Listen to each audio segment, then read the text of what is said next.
Bonjour à tous. Bonjour. Bonjour. Bonjour.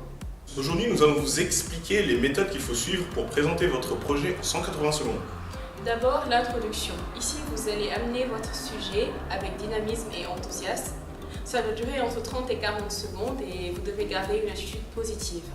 Ensuite, prenez le temps de respirer et faites en sorte que votre sujet soit accrocheur. Par exemple, avez-vous déjà entendu parler de cristal temporel? Parlez du titre. Il doit donner le fond du sujet. Il doit donner envie d'en connaître plus. Il doit être simple et accrocheur de telle sorte à ne pas perdre votre auditoire. Surprenez votre auditoire avec un chiffre contextualisé ou une statistique récente. Par exemple, 30 milliards de téléchargements tous les jours au niveau de l'App Store. Ensuite, exposez votre problématique clairement, gardez une attitude confiante et positive. Par exemple, ainsi, lors de cette présentation, nous allons vous montrer les méthodes pour exposer votre projet en 180 secondes. Ensuite, on passe au développement. Le développement doit durer environ 120 secondes. Énumérez les points dont vous allez parler. Utilisez un langage simple, de telle sorte à ne pas perdre votre auditoire. Ne donnez pas votre avis, restez factuel, car cela peut conduire à de la polémique. il faut aussi avoir un bon script. Il faut savoir que tout le monde n'a pas de notions techniques, donc il faut utiliser un langage que tout le monde comprendra. Utilisez des verbes actifs et non passifs. Développez ensuite chacun des 3 arguments cités précédemment dans l'introduction.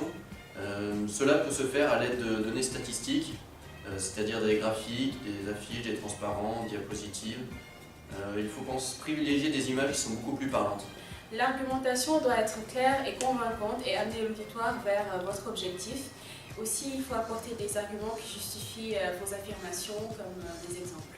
Concernant les données, ne surchargez pas de graphiques car elles sont plus longs à déchiffrer. Privilégiez plutôt des images attrayantes. Ne pas oublier de s'habiller comme si vous alliez à un entretien, pas de jean, pas de basket. Il faut éviter les répétitions.